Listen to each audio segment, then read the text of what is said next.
As you guys come in, let me know who is here. I'm gonna drop the backing track here in the stream just so you guys know what I'm playing over. That's actually out of our playlist for Dorian backing tracks. I was just looking for things that yes, I'll put the entire playlist in here for you guys too. And then I'll probably jam a few more minutes till we get a few more folks in here. But as you come in, please let me know who is here. If you guys have any questions right off the bat, let me know that as well, and I will get to them as we can. Oops, that's not the playlist link. So that is what is going on here. And then maybe I'll warm up on a little bit of blues too. It's kind of weird. It's like my hands are really cold today. So just kind of getting myself rolling is kind of a... it's been a thing this morning.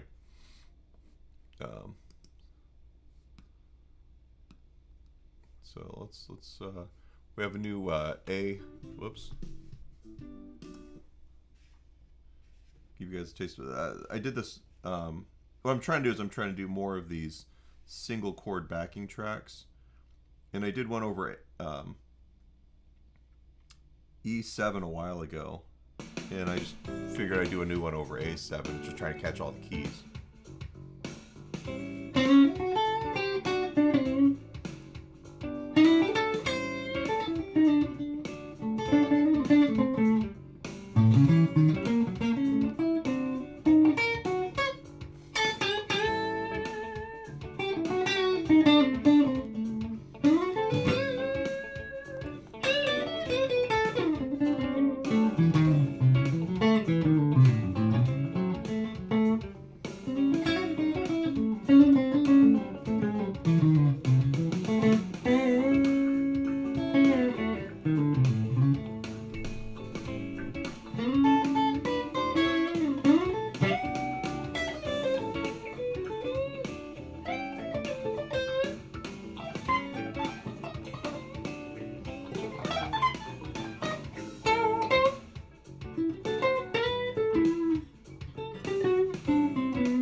All right, enough of that.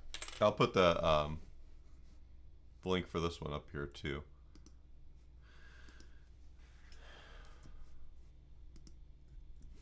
This one's actually a super long backing track.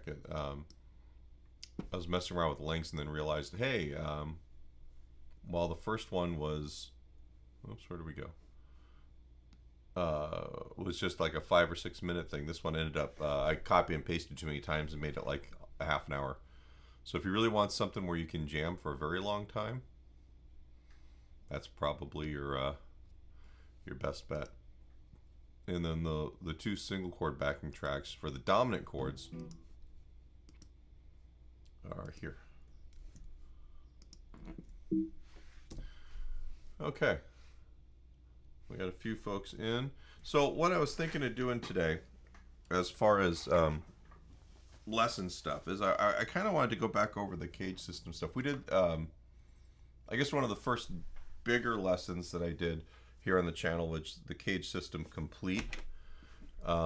and try to make this easy for everybody. I'm going to put this in there because this will be kind of your reference. Have you ever wondered? Oops. Oh, yeah, we don't want to hear that.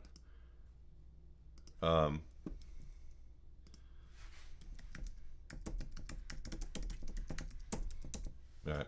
So that right there, that's kind of the parent lesson for what we're going to talk about today. And I thought I would kind of go through it again as a review, but then also as I go through some of these shapes, kind of talk about how I think about those parts of the fretboard. I thought that might be kind of cool to do today.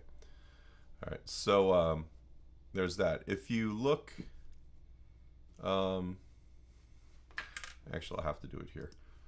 While we're live, I don't think you can actually get to the actual links I posted in the video description. So that right there is the workbook for the CAGED system video, if you want to follow along in how I write the stuff out. So the first thing is that I like starting with the CAGED system because the CAGED system gives us a way of dividing the fretboard up into like smaller, more digestible chunks that we can actually take in and understand. But at a certain point, we have to get rid of the CAGED system because then it basically just divides the fretboard up into these chunks that you can't move in and out of. People get really stuck in scale fingerings. All right. And what we generally want to do is use it as a stepping stone. All right.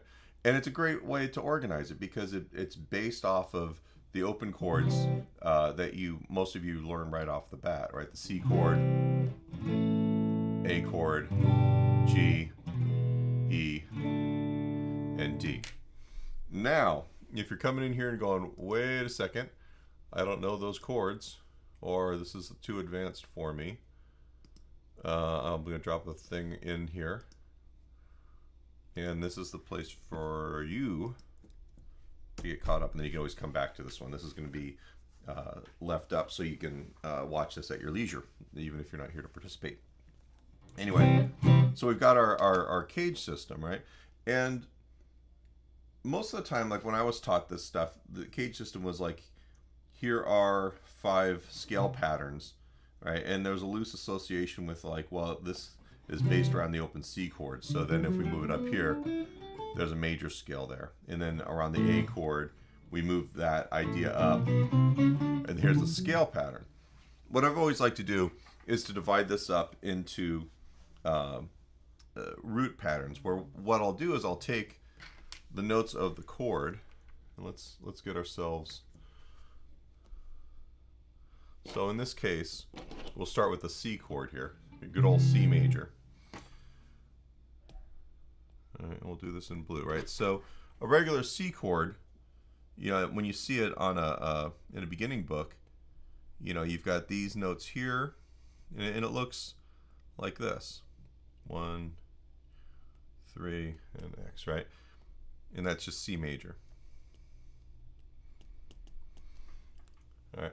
How I like to look at this, though, is what are these notes relative to your key, right? So if we're in C, these are your roots. That's the C right there. Actually, let's back it up even further, right? The notes that we have here that we're playing,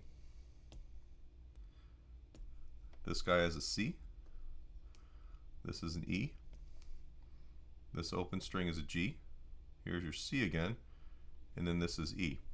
All right, and the notes that make up a major chord, all right, the easiest way to look at this is if we say, hey, you know what, here's a C major scale, and we're not getting into major scales, so you're gonna have to kind of take my word on this one, but this is gonna help you understand why we reference this stuff, these as numbers. Whoops.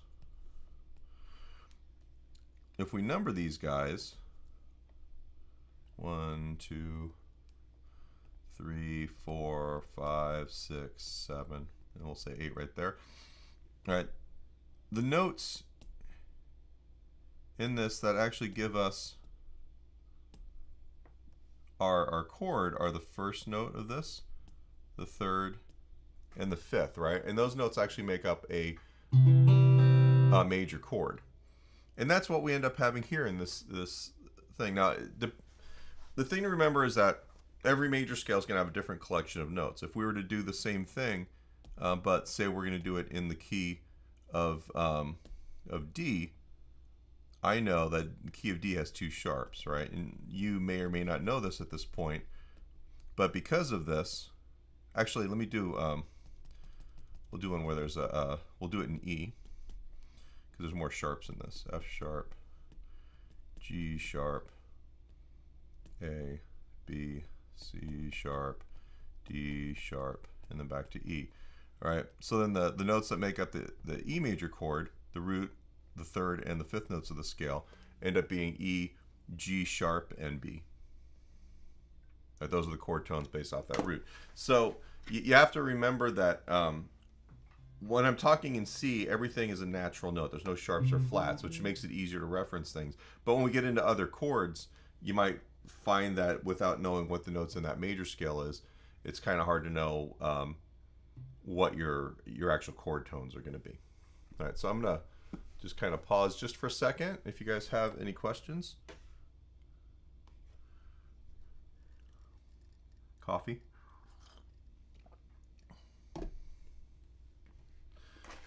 All right.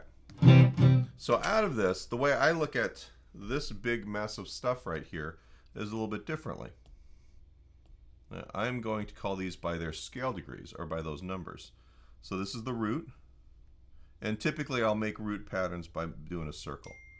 All right, so both places that we have roots in here, there and here, those are the roots. And then wherever there's an E, those are the thirds. So there's a third, there's a third. The G is going to be the 5th, right? And that's why that actually sounds like a C major chord.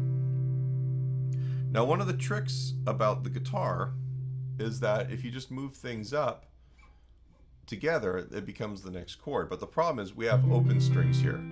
So the open string doesn't move if you move your fingers, right? If I was to finger it differently, like take this C, and then I'll put my first finger here, so it's like I move the nut up, and then refinger the whole thing. All these notes are now C sharp, E sharp, G sharp, C sharp, E sharp.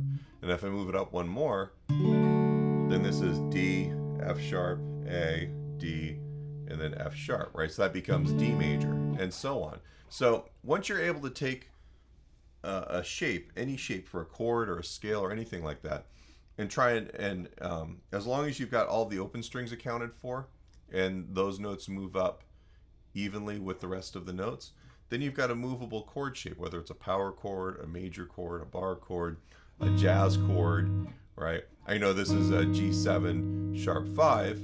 I know this is G sharp 7 sharp 5. This is A7 sharp 5, and so on. And that's one of the things that we get out of this whole CAGED system idea, right? It's the idea that what we're working on actually gives you the keys to understanding or unlocking the whole fretboard. But we want to reduce this information into a form that actually makes sense for you, you know, that you can actually take the information and synthesize it into something else. That's what you're going to see here, right? So the first thing, right, so this is your, I'm going to try and do this so that this is actually legible, and I might even like print this up. So this is just C major in chord tones. Those are the numbers. All right. And then to make a C root pattern,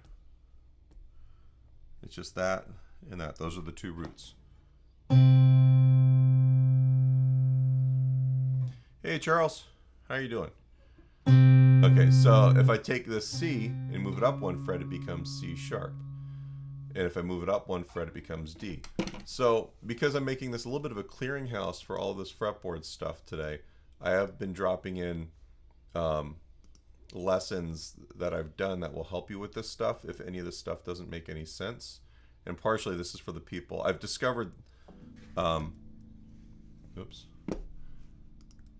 kind of discovered that a lot of people watch these, more people watch these on the replay than they watch live. It's amazing. I'll have like 5 or 6 people watch it now, and then over the next week there'll be like 100 or so. So I'm trying to make this so that I'm answering questions for people. So this is your note names in order. Okay, so that's a helpful video for you guys if you need it, if you don't understand this. And then that's the right one, right? Yeah. So if I let me can I share my screen like this? Let's see. There we go. Okay. So what we have here, this video basically takes you through the 12 chromatic notes. You can see there. These enharmonic notes. Do this. Talks about like where you have sharps and flats. We talk about the piano keyboard because it's easy to visualize this stuff. And then we don't actually get it on your fretboard, but it actually helps you understand it on that level. And then the oh man, where is it? There's one more of these where you for notes on your fretboard. All right, I'll have to find that one later. I'm not very organized today. But if you're not following these anything on here because of something that I say or that I do, feel free to leave a comment in the questions. And I almost always have lessons that will help you with this stuff. So, you know, I can always post the video and you can do that if it's not during the live stream. Or you can come back to the next live stream and I'll answer your question then too. But I'm trying to make it so you guys can follow this and move forward. Okay, so that's your C shape.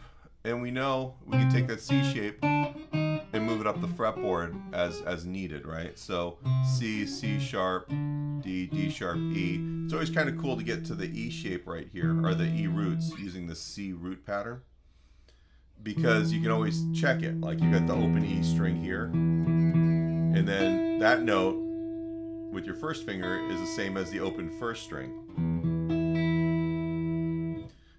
As you're trying to memorize these notes going up the fretboard, it helps to memorize at least the notes on the fret markers in the beginning.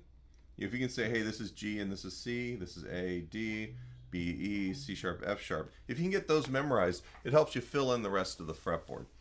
One of the problems I have when I teach this stuff with students sometimes is that they'll try and start from the bottom and always count up. So I'll be like, where's E? And they'll go A sharp, B, C, C sharp, D, D sharp, E. There's E. As opposed to just knowing where E is, right? And actually kind of using a lot of what we teach here is taking this information and making it into more digestible bits. And this is one of them. This is one way that you can start learning the fretboard a little bit faster, is just take something small and organize it in a way that makes sense to you, that's quick and easy for you to access, instead of trying to count all the way up all the time. So kind of keep that in mind. So that's your first shape, right? And we should say this is the C shape. And when I'm teaching this stuff, I'll say, hey, in the C shape, play E, right? Which means I'm taking the C shape and I'm moving it up to where those notes are going to sound like E notes. This is the C shape, but I'm playing Fs. All right, it gets a little confusing unless you kind of make sure that you're referencing it that way. So then the next chord here, one of these guys, there we go.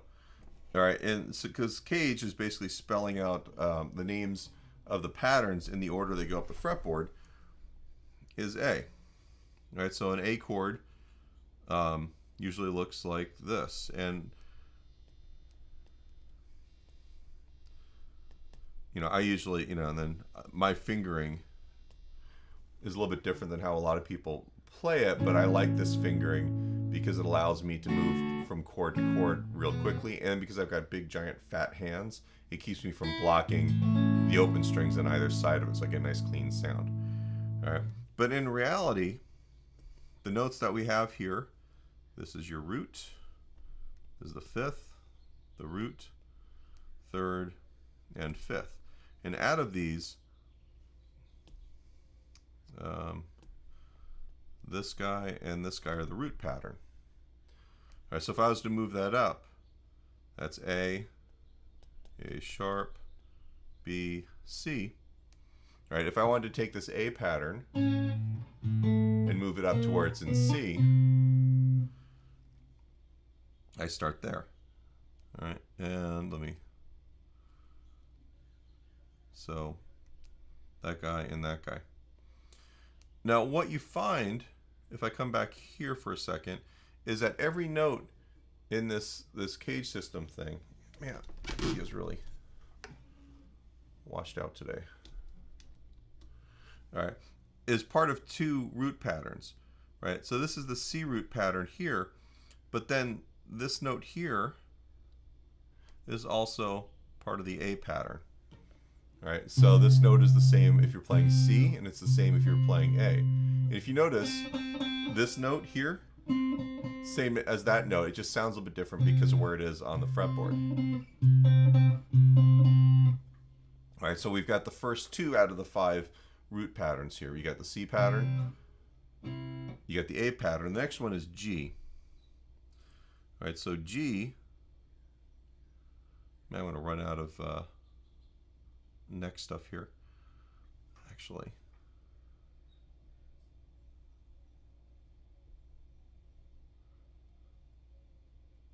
yeah, we'll do this in a second. So G normally looks like this. At least how I write it. I like putting the note here. And these are the fingerings, all right? So the notes here, this is your root, 3, put 5, there's a root there. All right, this also happens to be your 3, even though it says third finger, and then 5, and then root. So your root patterns on this, that guy, and that guy. And if I want to make this, take this pattern and move it up, I'm going to have to actually finger it. I call these finger yoga because basically it forces you to stretch your hand out. So we're taking these two notes, the notes on the 1st and 6th strings, and moving them up a fret. But then we also have to move up the note on the open string. All right, so I put my first finger back there.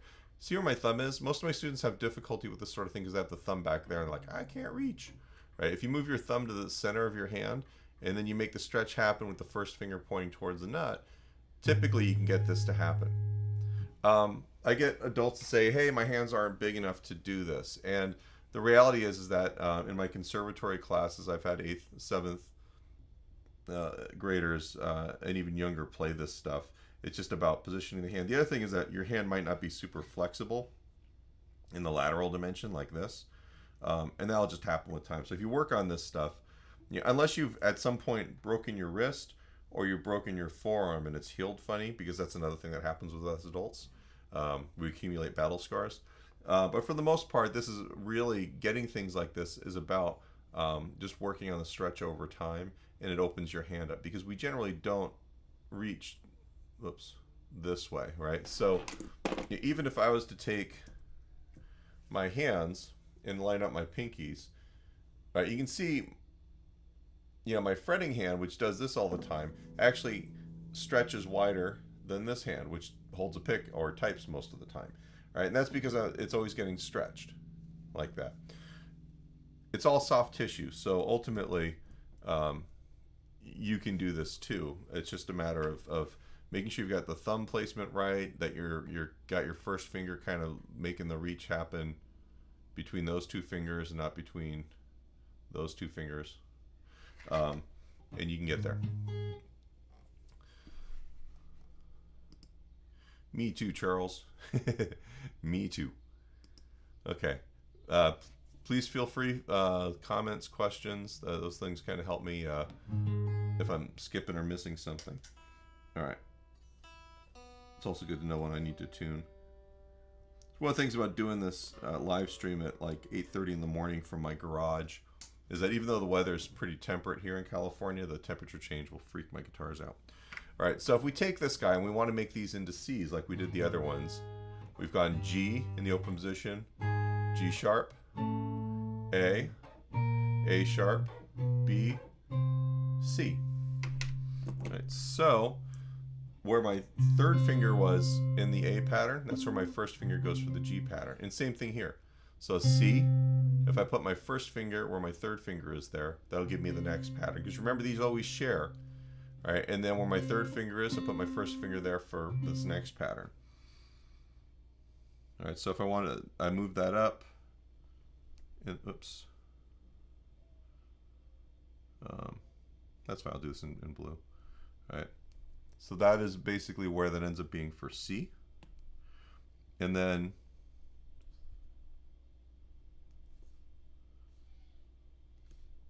like that. So C, A, and that's the G pattern. All right. Now, let me do something real quick here. I'm out of necks here. Oops.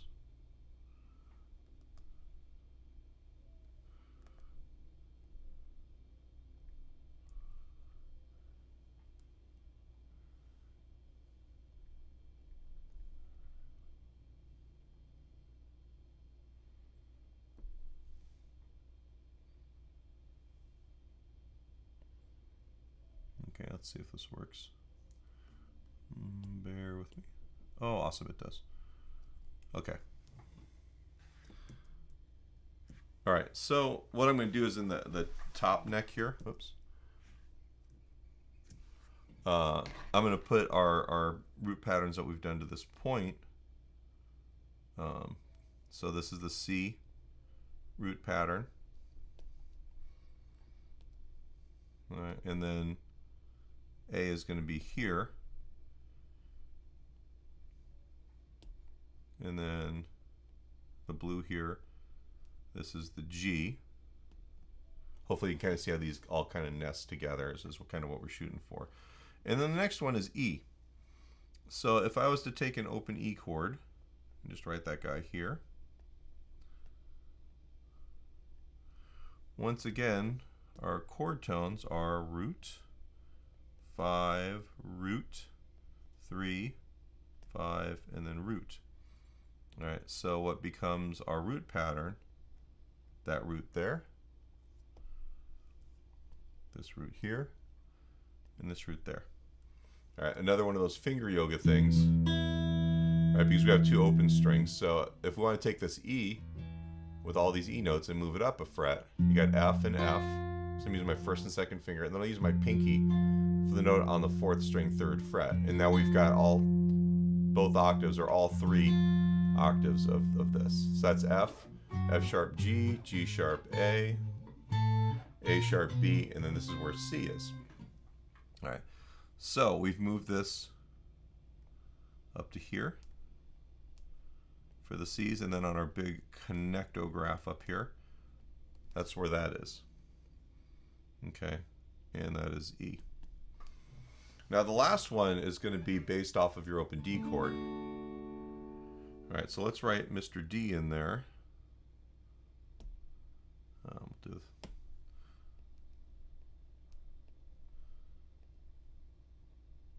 X and then X. All right, the notes here for the D chord are root, 5, root, and then 3. So our root pattern with this ends up being that guy and that guy. So the open 4th string and then the 2nd string at the 3rd fret. Out of that, those are the D's. So if we make it a root pattern, 1st finger on the 1st fret, 4th string, and then I'll use my pinky, my little finger, on the, oops, losing my Apple pencil, right there. So if I move this up, that's D, D sharp, E, F, F sharp, G, G sharp, A sharp, B, and then there is C. So having moved this all the way up, C and C. And then our big dealie here, C and C. All right, and those become, that's the D. So then we've spelled CAGED. We've actually gone through all of this and done that. And then what happens is it just all repeats. So then once you've gotten the D shape there, look at that. That's where your C is, and it repeats again. All right, if I was to start, let's say on a different note, like let's start on E. the open E right here. All right, I'll just take and just, you know, E, and then here's the D pattern. And then back to that C pattern, A pattern, G pattern, and then E, right? So E, D, just done this before. E, oops, this should be C. Sorry, guys.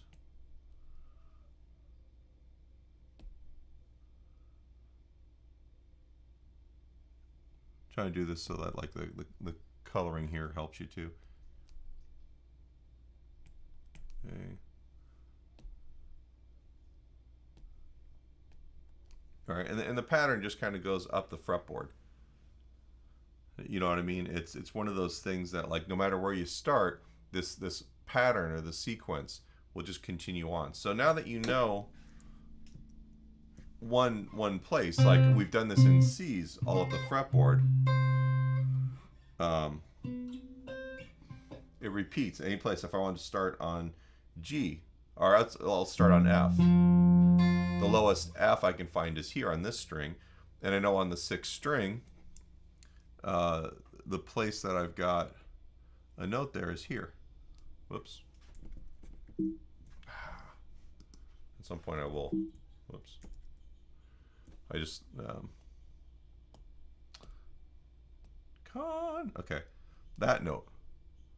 All right, and because I've got that note there, I know that I've got a pattern below it, which is the G pattern, which doesn't fit because we're out of notes. It's below the note. Or the first one I can actually play is that E pattern here. Let me erase all that crap.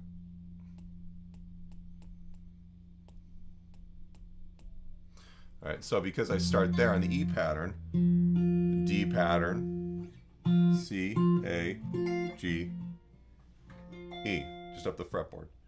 Okay, so I'm gonna take a pause just for a second. Questions. Okay, Jeremy. The G pattern is what I struggle with, not because of the stretch, but I play cowboy G with the added D on the B string. Well, yeah, I mean, that's exactly how I play that chord as well. But what happens is that this is just the root pattern. I almost never play this chord like this because I just don't like the sound of it. I like that, right? And because you've got the two different chord tones on the same string, you have the choice. Almost all of us, unless you're one of my students from the beginning, learns how to play the G like this. All right. And it's legal. It's all the right notes. It's just not my favorite. The other thing also about playing the G like this with the D on the B string is that it gives beginners a common note or an adjacent note for a lot of chords. All right, so it makes it a little bit easier to learn this stuff in the beginning. I should have done that in the first place. Right, so you know that, but when we're just talking about root patterns, it doesn't really matter. It's just literally just the root notes. We're not playing the other stuff. We're just moving it up, and we're using this for reference. Do I ever play this as a musical shape or a musical idea? No, almost never. All right, I'll play octaves, you know, using things that are easy to play.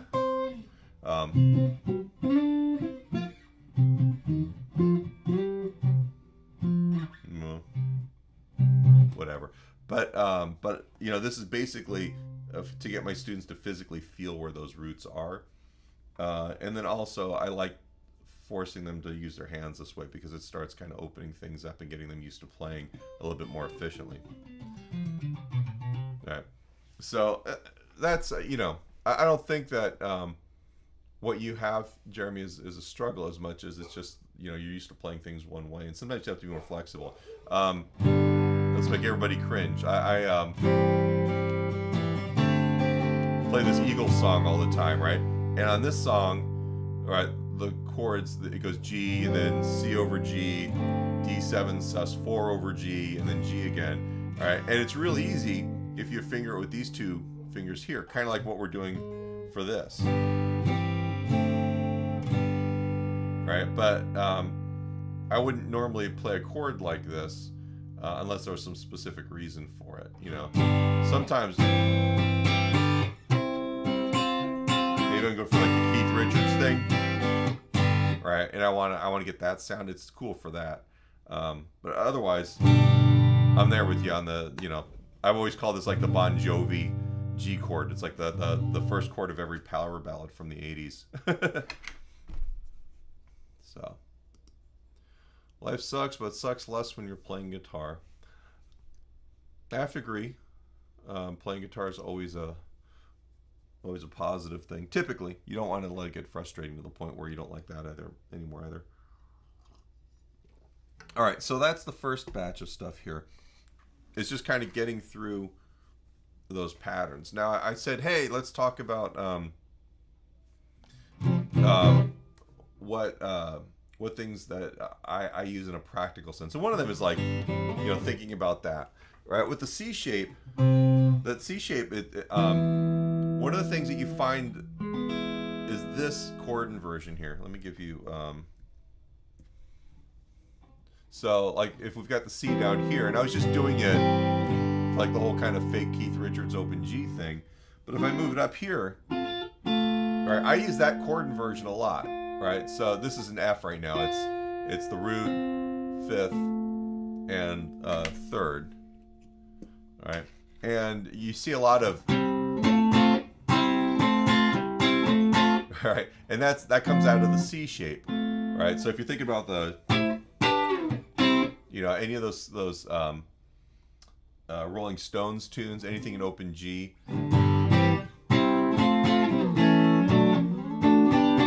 any of that, like Black Crows and the open G tuning, that's kind of like a really common thing. Even like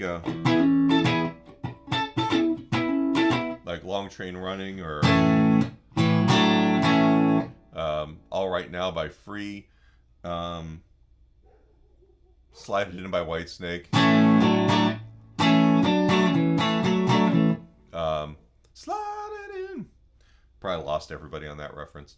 But that's a pretty common thing, right? So you've got just that chord shape, but also the fact that like if you're playing in a key, like in A, D is the 4 chord.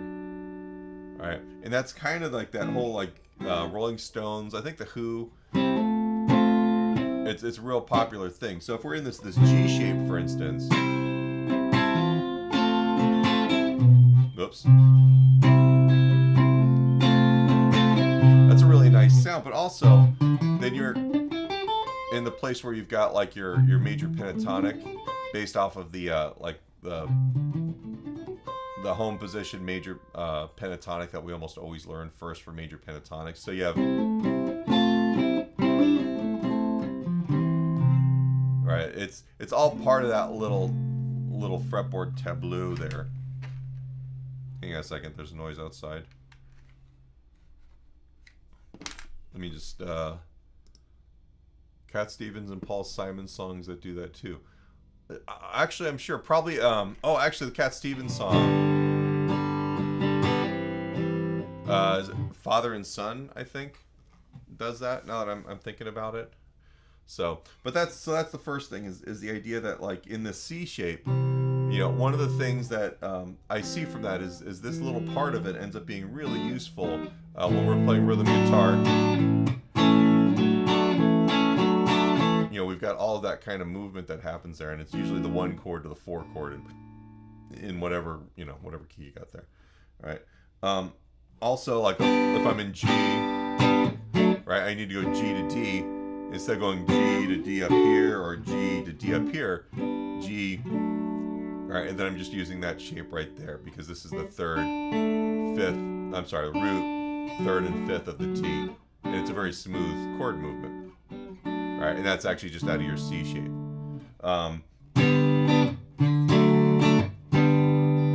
Right there. If we look at the A shape, you know, we kind of talked about that A shape already in terms of the part that's important are these 3 notes, right? And that's where we're getting this from. You know, this root and the 5th right here, you add the note in the middle, it becomes a power chord. right? Because a power chord, and this isn't really today's lesson, I'm actually going to do a video lesson on this later on, but a power chord is essentially a chord without a third. It's the root and the fifth. And then a lot of times I'll play it with the octave. And then you move it around, you know, you've got that. But you can take anything, like out of the C shape, you know, C, and then the third string open, and then on the second string, that's also a power chord. Almost like an Eric Johnson kind of sound, where you've got, here's the root, there's the fifth, and there's the root again. That's the same as that. It sounds a little bit different though. All right. You could also, you know, root fifth. That's also a power chord. It's just kind of like with the fifth on the bottom. The G shape. Yeah, I love thinking about the G. In the open position, it's very like bluegrass, very country kind of sound. But you've got that Doc Watson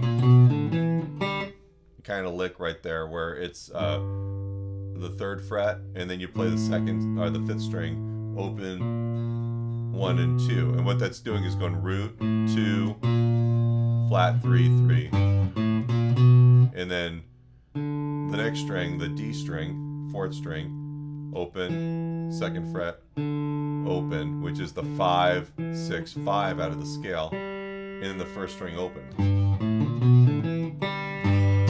Right. So when I'm playing, say I'm up here in C, right, I'll take that idea, and it's right there for me. All right, and then, you know, if I'm,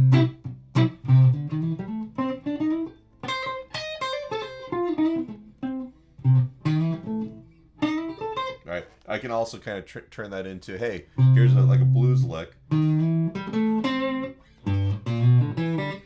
So it's root, sliding into the third from a half step below, 5 6, root. Same as if I went.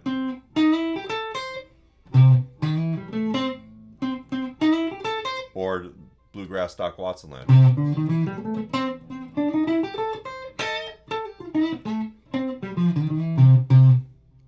Okay.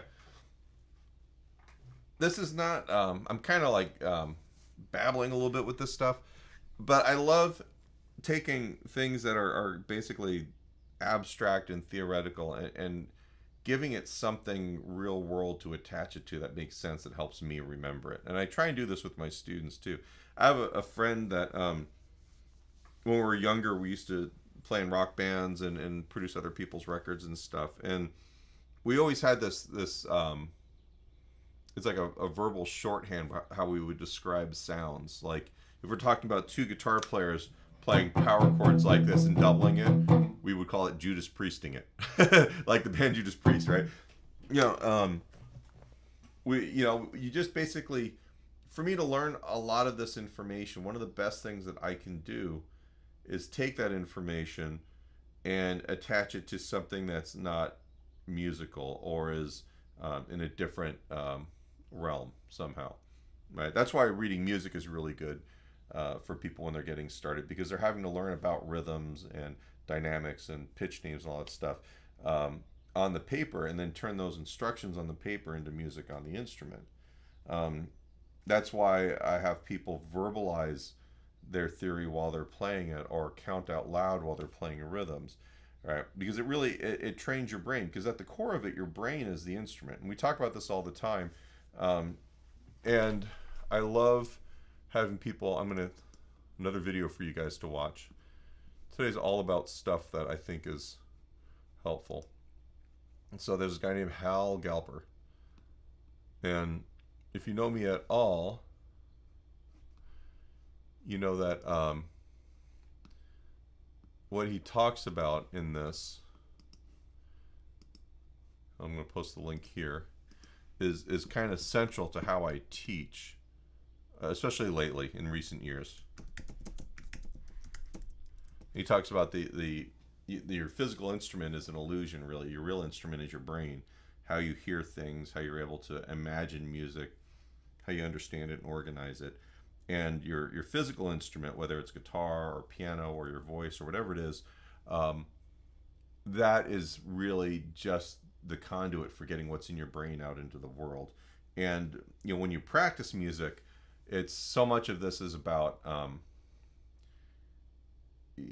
training your brain to imagine more vividly or to know things on an involuntary level. Like when you learned how to drive or ride a bike, you had to think about all of these individual things, and it was really difficult.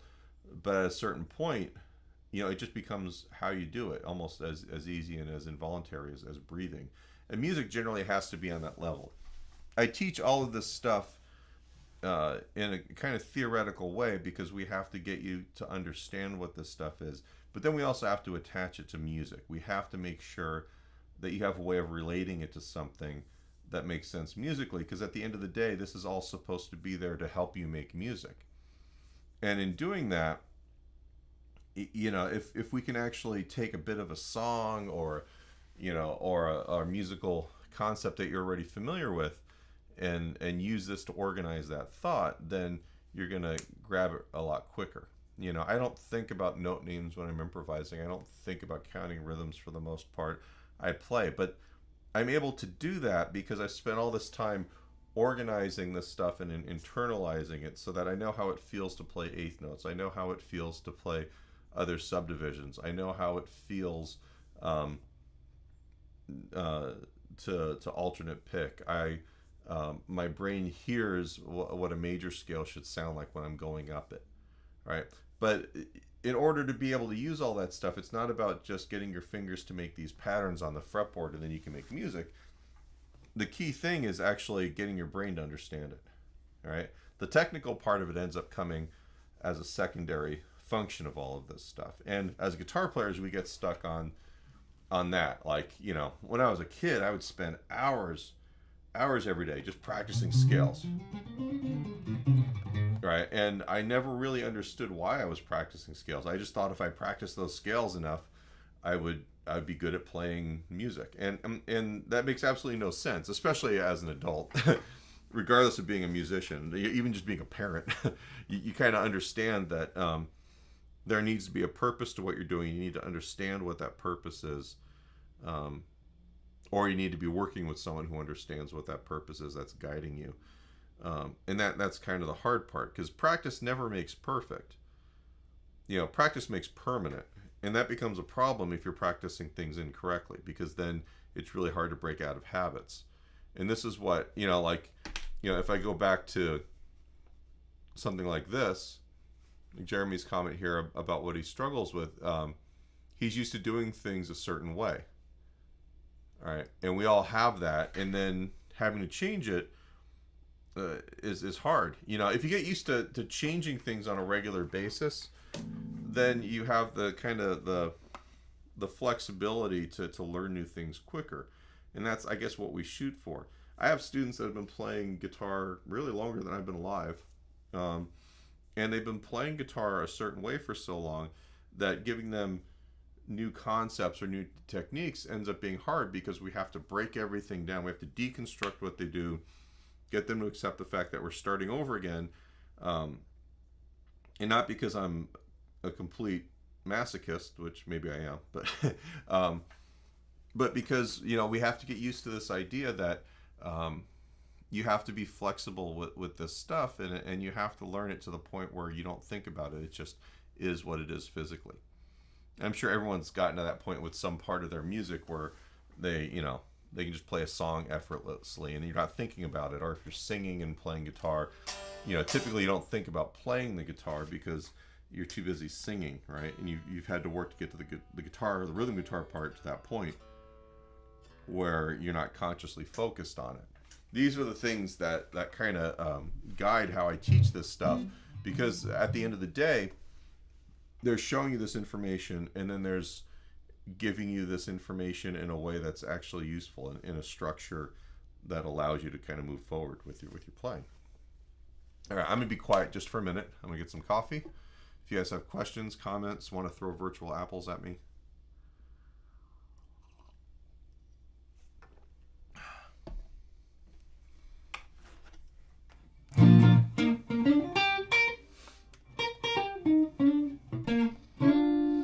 all right. right, so I talked a little bit about the C shape, the A shape, the G shape. All right, the E shape, you know, for me in the open position, that E shape, that's kind of like the home position for a lot of like the blues stuff that I play. Right, so if I'm here in A, you know, that's pretty easy for me to think about. All right, but you know, sometimes we've got these ideas like that work really cool in that position. Right, so taking those things and moving them up is helpful, right? So that's like the old Scotty Moore kind of thing. All right, I play a lot of open position stuff that's kind of common to me. So then when I think about like something like that, moving that up into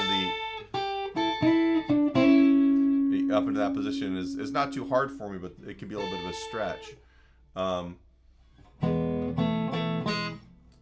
don't know if I really have a whole lot more to say about that E position, other than the first 4 strings end up becoming a very useful rhythm guitar tool. Oops. Right, so instead of playing this whole A chord here, typically if I'm playing something where someone's playing a bass line, you know, I'll play those kinds of chord voicings, right? Unless you're playing something where it's like a big riff and it really needs to be a power chord, you know, knowing these kinds of chord shapes up higher are really helpful, and they're really useful and important. Right? And then out of that, like if you're doing the Hendrix thing, right, being able to put your thumb over the top of the fretboard with that root 3 and 5, that's cool. You can put your pinky, this is actually the second note of the scale, or the 9th. That's the whole castles made of sand kind of sound. Right? But that gives you all that, like, you know, when you hear Hendrix going like, yeah. Right? Being able to play that chord with your thumb over the top of the fretboard means you got your pinky to actually play some more melodic stuff there. We'll actually do that less on kind of the Hendrix stuff later on. That's and then the D chord, right? You know, this is one of the easiest things to move up, right? This first D chord that we play. So if we're talking about A still, that's that guy right there, right? Having the A or the D suspended 4, that works really good there. I use this as a guiding point for a lot of like my triad plus 4 licks that we've talked about in the past. Right. Oops, hang on a second. There's a comment I missed here. Do you find you're already doing certain things that fit into the caged ideas, or do you find new things using the caged system? Both. I mean, I've always played the way I have, but it's funny because having to teach this stuff and explain it, it's kind of forced me to be more thorough about the fretboard than my lazy self would do on my own. Right? So taking an idea in the caged system and having to say, hey, you know what? There's Doc Watson. Right? Explain this.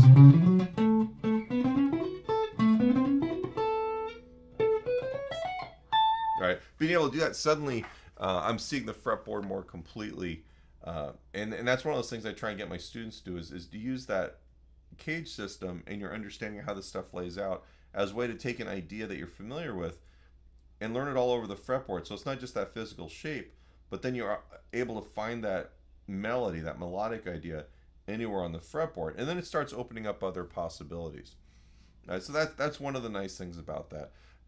If you're just at the point where you're doing just the root patterns, it's a little harder. Once we start talking about building scales and learning your chords out of those, it becomes a lot easier because we're going to spend a lot of time. That's probably going to be Wednesdays, or the next live stream is going to be I'll build the scales. Now this is all stuff that's that CAGED system complete lesson, but I'm trying to do this as a way of like explaining it in further depth. I've got some students where they'll watch that and it's like, bam, okay, that's easy.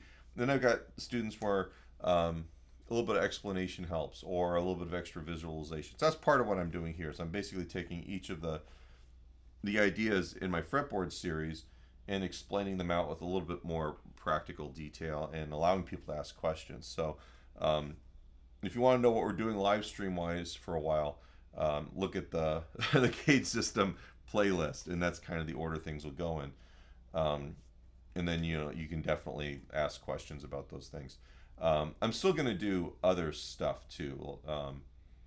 I like teaching the blue stuff. It's kind of fun. And if anybody has any requests for stuff, I'm good with that. I'm kind of at a point where I'm enjoying doing the live streaming more than producing finished videos. And they seem to be more popular than the finished videos. So I'm still going to do like the regular produced videos, but not as often as I was. But I can target these live streams to specific subjects, I think. The nice thing about the live streams is it's forcing me, because I have no gigs. It's my mantra for pretty much every live stream. I usually play for about 5-10 minutes at the beginning of each one, and while I'm waiting for people to show up, it kind of gives me the opportunity to perform a little bit, and I'm enjoying that quite a bit too. So even if it's just me noodling over a jam track, I get a little bit of something out of it too. So anyway, but that's that deal. That D shape, remembering that it's attached to the C shape is real important. That is part of. Oops, let me give you guys this. So I got this new webcam, and it's kind of better for my up close stuff, but the problem is that it's better for like low light situations. It's a much nicer webcam, but it freaks out with the lighting I have to use with all the other stuff here. So I apologize when it gets all blown out like that. All right, so here's your D shape. All right, here's that little bit of the C shape I talked about. All right, and that's where it attaches to the A shape right there. So I can take an idea like this, right, which is that D shape with a fourth note added. And you've seen me play this a million times as part of licks, right? And I can take that idea, and I can also, in the rest of the C pattern, so that's 4, 3, root 5, 4, 3, root 5. I can do it there, or 4, 3, root 5. So let me show you on the screen here. So if I was to take that D pattern, we're in A, right? So here's root 3, 5. All right, we also have 3, root 5 there. We have 3, root 5 there. If we wanted to, we could think about the fact that 3 root, and then 5 is right there. You have all those places where you've got that inversion of that part of the triad, and then I just add the fourth to it, right, which is a half step above the 3. Fourth right there. Oops. All right, so what happens is I've got this pattern. I know what that is. I know it's there. There. Oops.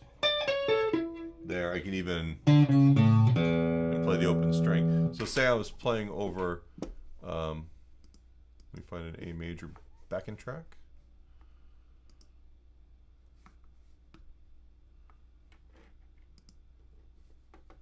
Oops, actually, not on this device. Sorry.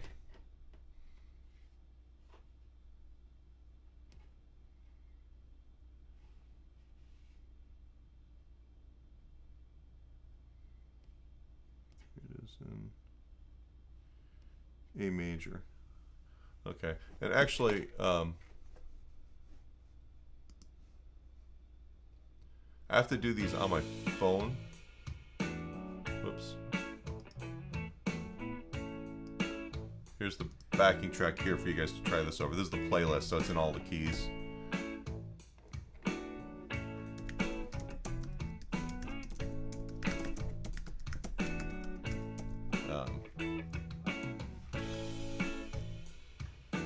Alright, so I can take this chord here. We've got 4, 3, 2, 5. Or 4, 3, root 5. Same thing here, 4, 3.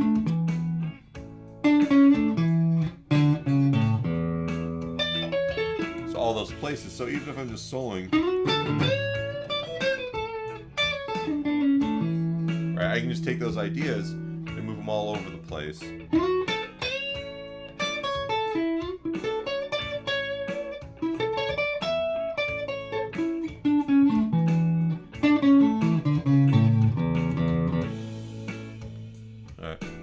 So hopefully that makes sense, right? The idea with this is that as you learn the fretboard using this CAGED system, the way that I'm presenting it, where you're actually getting this stuff, starting with the root patterns, and then talking about where the notes are, chord tone wise, and then also scale tone wise, which we'll get into next live stream, and attaching a name to it, a number. All right, suddenly you're actually able to take an idea anywhere on the fretboard and play it anywhere else on the fretboard. All right, so we're able to synthesize or take something that you know, any lick. I can take, right, that's a big lick. That's the first lick out of Stairway to Heaven. All right, so where can we do that, right? So I need a high note of an A there, right? I know that this is the 4th. I can play it there. I can do an octave up.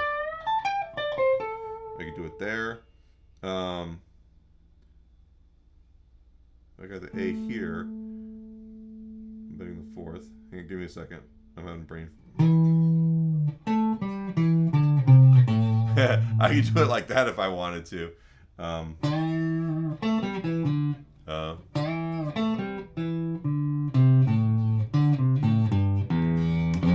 There's the F there, right? I can do it in any octave, right? Because at that point, the phrase is something that I can define, and then I know how to move that anywhere on the fretboard. Some places quicker and easier than others. Okay. All right, so that's kind of the extent of the CAGED system stuff. You guys want to do something fun?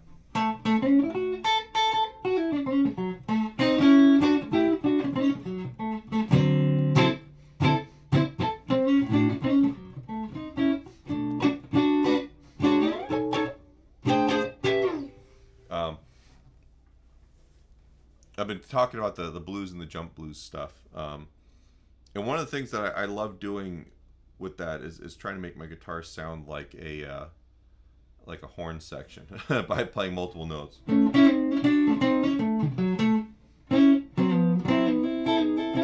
Right. And the cool thing is you can take any chord shape that you know. So we'll come here to this A shape we've been talking about. And just take it 2 strings at a time. So I'm playing the 3rd and the 4th strings, down a half step and back up, the 2nd and 3rd strings, the first 2 strings of it.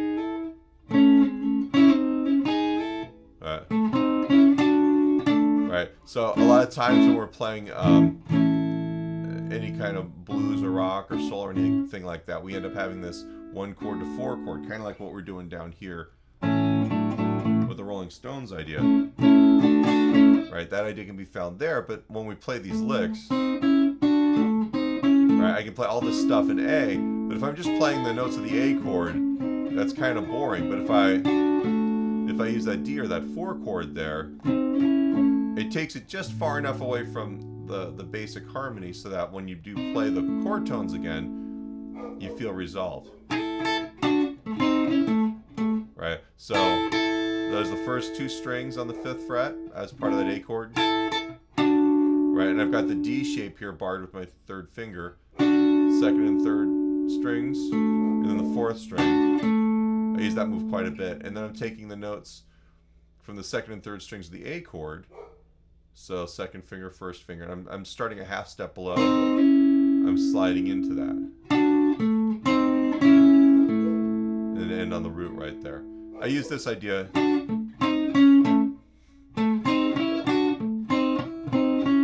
Alright. Can you guys hear my dogs?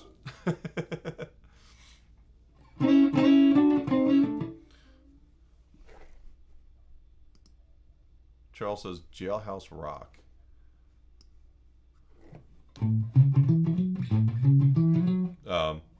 Going to a party in the county jail.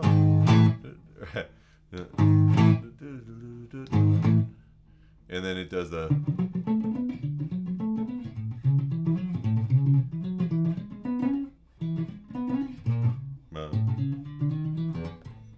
I don't remember exactly how it goes, but I think it's something like that. I'm not entirely certain what I'm getting at with that. But the basic idea here with the chord stuff is that I'm giving you guys, like, take a chord shape and move it around. Move it down and then back up. And that works. If you take, like, the D9 chord.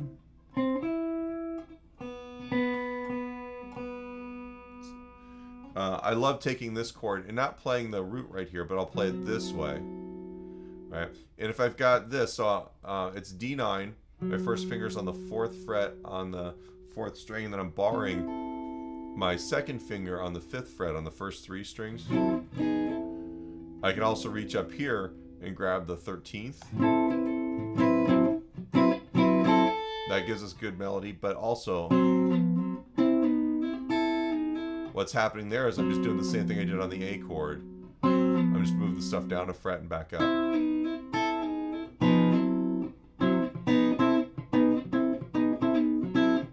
right, play with those things because I can play a whole tune. Let's just play a blues. 2, 3, 4.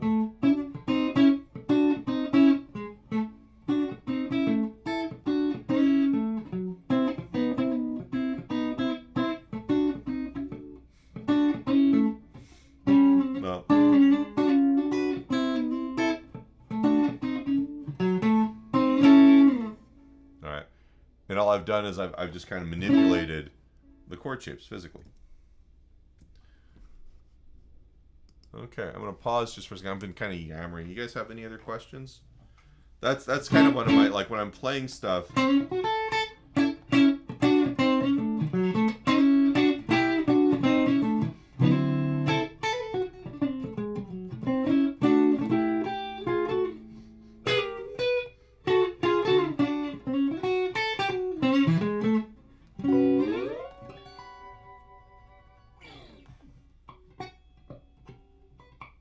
Deal with the neck pickup.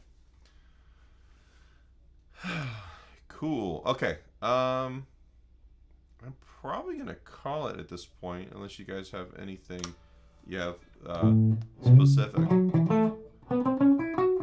The next live stream here is going to be talking about scales. We're going to build major and minor scales. We're going to do a couple different kinds of scales within these patterns in the next live stream. All right, and taking the idea that I have in the video, which is getting you just to kind of see how these things lay out, and do it in a way where we're comparing, like we'll build a major scale, and then we'll see what needs to change to make it maybe a Mixolydian scale, because that's an easy change, and then we'll do a minor scale. And then we'll, if we have time, then we'll start talking about, like, pulling chords out of that. I think you guys will dig that. If you guys are digging this stuff, please subscribe, hit the notification bell, give me a like, a thumbs up. All that stuff helps. If you know anybody who might dig this stuff, please share it with them, or if you got a guitar forum or anything like that. I'm in the beginning stages of building the channel, so I'm trying to the more interaction and movement I get on each video, the more the YouTube algorithm will pick it up and kind of share it with people. So yeah, if you guys can help with that, I would totally appreciate it. And also, last thing, I'm wondering if I do a weekly early thing for people like in Europe. I think like 11 a.m. or something like that is 7 p.m. in London. I forget how it works, but if you're in Europe and you miss these because the time doesn't work out for you, I was thinking about doing an early during the week where it would be like in the evening for you guys. but I need to know if anybody would actually watch that. Or if you're just catching these on the replay and you're fine with not being able to ask questions live and stuff. So please, feedback. Leave me comments and let me know what you think about all this stuff. And if you have any questions or other stuff and suggestions. Thanks a lot, guys.